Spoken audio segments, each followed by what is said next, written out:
involvement at any level in corruption, we will take action. So what should happen now in the 2G spectrum scam? Should we forget what the Prime Minister said? I want to get a certain point of view in it so that only politicians don't dominate the debate, as Vinod Mehta has perhaps rightly accused. Chetan Bhagat, your thoughts? 4 new scams today. Yeah, I mean, it's so many, Arnab, that we can't discuss one specifically. I mean, it's clearly systemic. And what's worse is, not only have the scams happened, but when you see the ruling party people, they come and rattle the same thing. We can't be kangaroo, we can't be this. As if proprietary, they suggest proprietary. Frankly, the Congress party is the Gandhi family. Everybody knows that. All the other people who come here on this show, and even the people who came yesterday, they're like one of those people who say, Saab ghar pe nahi hai types. They're like the Saab ghar pe nahi hai. Because the people who really can do anything about it never said anything in the AICC conference. It's either them, or there are a few honest people in the Congress. I'm going to be on. It's a fact that there are some very bad people, but there are some very honest people. It's up to them to go to the Gandhi family and say, listen, this is real dent in image. We could lose an election. We have lost elections because of loopholes. Everywhere in the world, people lose elections due to corruption. And if this smugness goes away, then maybe they will do things which Vinod is suggesting. But if they feel that, you know what, people are still going to vote for us, no matter what happens, because we are the dynasty, or, you know, we say great things in speeches or whatever, then maybe. The other thing also is, maybe the Gandhi family isn't as strong as we think they are. Maybe they are afraid to upset the Maharashtra CM or whatever, because if he joins some other political party and you know, then what happens to the Congress? So it is something, you know, pretty, it's like these chieftains running the nation. Yeah. However, the only solution is, if they do it, it's great. I really hope they do it. It's good for the country, good for the Congress. If they don't, they will have to be voted out.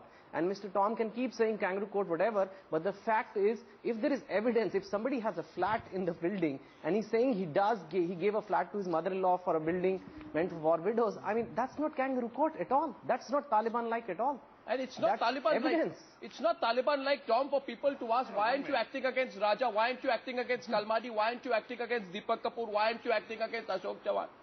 I mean, how many more times does this question have to be asked? Or do you think, Tom, that the media will have a limited memory and move on? Arnab, let me bring some points to you.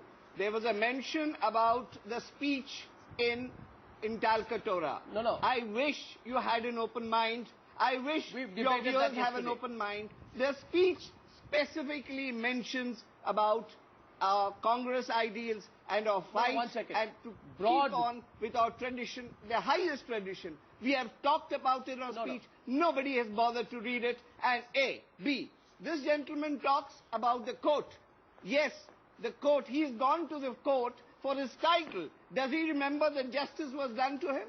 There is a process. We are proud of our judicial process. Let's not kill the judicial process in this country. What judicial process? You want to hang a man. What judicial process? But Tom, what judicial process? Be alive. No, Tom. There is a strong judiciary. Tom, we are fighting for that. And the RTI was bought by none other than the Congress party. Yourself.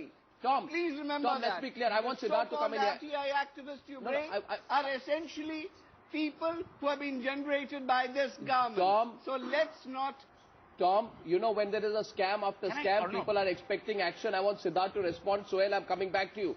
Siddharth, you haven't spoken yet. The 4 more scams today. Yep. Thanks, Arnab. You have given and heard Mr. Vinod Mehta's what he wanted, that others, you know, politicians should be given lesser time. But I would request my friend Tom Wadkan not to jump in between, because he has a habit of doing so. I will request him not to do that. Now, definitely India doesn't allow a kangaroo court, but India doesn't even allow a kangaroo governance, which is exactly what is happening in this country. Now, let me reiterate why I'm saying this. If you look at all the scams that you have highlighted, beginning from 2G spectrum scam, which is over 1 lakh crores, which CAG has just said it. If you look at it, it came almost about 2.5 years back. Now, the Prime Minister, there was a CAG report, the Prime Minister has not acted on it because his government falls the day he acts against A. Raja. It is unknown. Now, why this is being allowed is a question which you all have been asking. Now, the second is on the Commonwealth Games scam. Now, Commonwealth Games, the first budget was passed somewhere in 2005, and then 2007 the tenders started coming out. Now, the CAG also comes up a report in June 2008 and gives the report that nothing is moving and these are the lapses. The CVC also comes in 2009 and gives it. Now, there is an institution, there is a practice in the country. Now, somebody needs to act. And the somebody needs to act is the governance, it's the cabinet, it's the Prime Minister's office. They need to look at it. Now, you have allowed all this to happen, and it's not that the scams are tumbling one after the other. When the Delhi government goes to CVC in 2006 and says in a letter that, look, all these contracts and the Commonwealth Games should not be, they should be outside the purview of the Vigilance Commission. The Prime Minister's office or the cabinet, somebody antenna should have gone up. Why the hell they are asking all this? Now, you allow all this to happen and then say, no, we have investigated, we have got a CBI inquiry going, simple. We have so and so happening. So it's kangaroo governance which is in practice. My question is simple. Tom, you're absolutely wrong. Has the judicial process begun? If it's begun, show us the FIRs. Show the people of the country the FIRs that have been filed. Maybe that will assuage people that the process has begun. But I don't want you to dominate. One minute. No. Suhel is coming in now. Suhel is coming in. I haven't even asked the first question to Jitendra Bhargav yet. Suhel, yes, go ahead, and then I'm coming to you, Mr. Bhargav. Yes. You know, Arnav, what is sad? Siddharth mentioned it. Vinod obviously touched upon it at great length. We are today absolutely powerless as a people. We're supposed to be a democracy. The people don't matter. The people are told that please rely on an abstract concept called democracy, which has within it enshrined an even more abstract and enduring process called the judiciary. So what are we supposed to do? Every time you and I raise a protest on television, because this is the only scope we have, we'll never win an election because we don't have so much of legitimate white money, we are told, please don't be Taliban-like.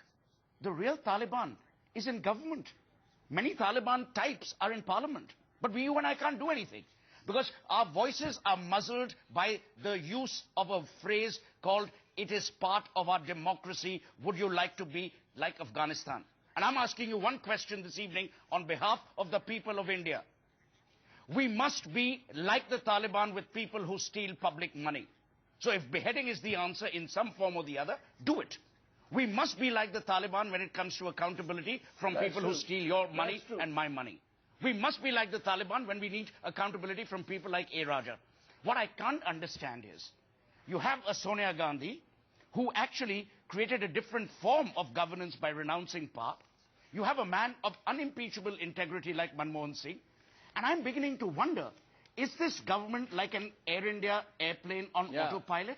Or is someone actually running this country? That's right. Because if someone is running this country, one good way would be to actually show it. Right. Don't tell us about inquiries, because this very democracy has allowed inquiries to drift into the unending past. We now want demonstrable action. I want to see Kalmadi or whoever it is. The people are not important. 108-page report. I want to see people disqualified from parliament. I want to see people arrested immediately at midnight, as they do with industrialists, as at times they do during the emergency they did with journalists. That's the kind of demonstrable, exemplary justice this country needs. And I implore through your channel the Supreme Court and other courts to now begin to run this country, because the governance elements of this country doesn't want to run it. I want to pull out fact tonight and say another fact. In 2009, Tom Vadakan, this is for your memory, the Congress party spokesperson defended A. Raja, saying to the media in an accusatory tone, the minister's name has not even figured in the FIR. Only some officials' name have figured. Why did the Congress party say that? That question, you can mull over it. I am coming to Jitendra Bhargav now. Jitendra Bhargav, you remember, you were on this show on the day of the Mangalore crash, on this channel, on the day of the Mangalore crash. And I asked you, Jitendra Bhargav, is it true that the ex-Air India chairman has, after retirement, started a business of recruiting at a commission foreign pilots without the right qualifications, perhaps, to pass them on to Air India in the most open case of nepotism? You sat here on this show and in this panel and you took me on. I didn't answer the question. Tonight I'm asking you, like you were hiding those facts then, maybe there are other officials who are hiding the details of the appointment scam that has exploded now. No, I'm not one of those. Concealing information. No, Arnab, let me be very candid. I'm responding only when the media puts the information out. No, I'm sorry. I'm one of those people who have maintained that after serving the government sector for 33 years, that the corruption has only grown. nepotism has grown. There was a time when people were ashamed and if their name figured in any kind of thing. You're saying this Gone now. are the days. You didn't say this. You didn't say this when I asked you the question on the day of the Bangalore I'm telling you a bigger thing. Let me explain. You were only singling out one instance. What I'm saying is we have reached a stage where every act, So I'm asking you again tonight. Is it true? Yes, say yes or no. I made it clear at that time. Is it true that there is an Air India? Yes, there are people involved in it, and I'm going beyond to say that whether it's contract, whether it's appointment, there is an angle of corruption, nepotism in the government sector. In the Air India, Air India. No, hold it. Air India is not exclusive to Air India. It happens everywhere, and of course, Air India being high profile gets featured. Now, what has happened, unfortunately, is that the faith in the bodies which are supposed to be checking corruption and nepotism, whether it's the CVC, CAG, parliamentary committees, has just disappeared. You cannot approach anybody for remedial action. You are generalizing the issue. You are generalizing the issue. I am asking you about Air India because you know what's going on in Air India. Today, there is an appointment scam in Air India. Same nepotism that I talked about on the day of the Mangalore crash. You avoided the question then. I did not. Again, let me come back again here. We made it very clear in that thing, whether it's the training, whether it's the pilot recruitment, the standards are not compromised. The procedure may be wrong. Nepotism may be thing. Mr. X may get selected instead of Y. But it's not that the standards get compromised on that kind of thing. But coming to the basic point that we are talking about, the appointment that we are talking about, referrals and all those kind of a thing. Is it true that a former Air India, I'm asking you again, you don't have to name the person. I'm asking you yes or no before I get a reaction from Chetan Bhagan. I have not denied it, and I'm not denying it today. So I'm asking you, as an official of Air India, you are saying on record there is a former Air India chairman who has after retirement started a business of sending foreign pilots on a commission basis, a company which is registered, I'm told, in the United Kingdom back to India. I'm not denying it, and I have not denied it on the previous occasion as well. I don't know what more needs to come out, Chetan. Give us a name. But Arnab, the basic thing comes out is, can you put an end to this kind of sinisterism? It's my taxpayer money. It's my taxpayer money. Chetan. What they are saying is they will shoot a person in front of you and the person will die, but you can't do anything to them because if you do anything to them, then it's a kangaroo court. And what else they'll do? They'll offer to return the gun. That's what they'll do. They'll say, here's the gun. Here's my chief minister position, you know. I did wrong. Oh yeah, here is it. Make my friend the chief minister now. Chetan, I mean, this is going on because people in this country, just one sec, people in this country, it's not you guys' fault. You guys are what you are. But people in this country don't care about corruption so far. You know, that DMK crisis saying that if they lose the DMK support, well, who are these people who vote DMK? Do they care that their leader is so corrupt? They don't seem to. Do they care that because of this corruption, their kids are not getting into college? The good colleges and good hospitals are not being built because the money is being siphoned off into Cyprus and Mauritius? They don't know that. And that's why these guys sit around with this power because they're like, I'll go home and, you know, Arnab and all these guys entertain me tonight, but back home, my constituency, people are going to still vote for me. And I'm addressing those people, you know. Tell your drivers, tell your maids, tell everybody what these guys have done so that people don't vote for them anymore. It's a lack of fear. That's the only way. It's a lack of fear. Vinod Mehta, I come to you on this point. This point has been made again and again. Corruption is not an election issue in this country. Look at Bofors. If you talk about Tamil Nadu, Jayalalitha won on a landslide in 2001 when the Tansy lamb scam was at its highest.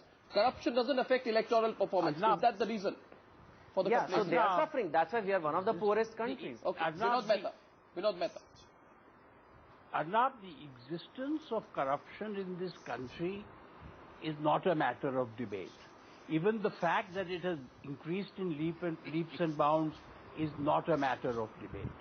I think what we are talking about is how we are going to incrementally lessen the amount of corruption. And the way to do that is to empower those people whose job it is to dispense justice. If the government of the day, its job is to dispense justice, they will only dispense justice when the opposition is involved. When their own party is involved, they will find ways to slow it down, to drag their feet, etc., etc.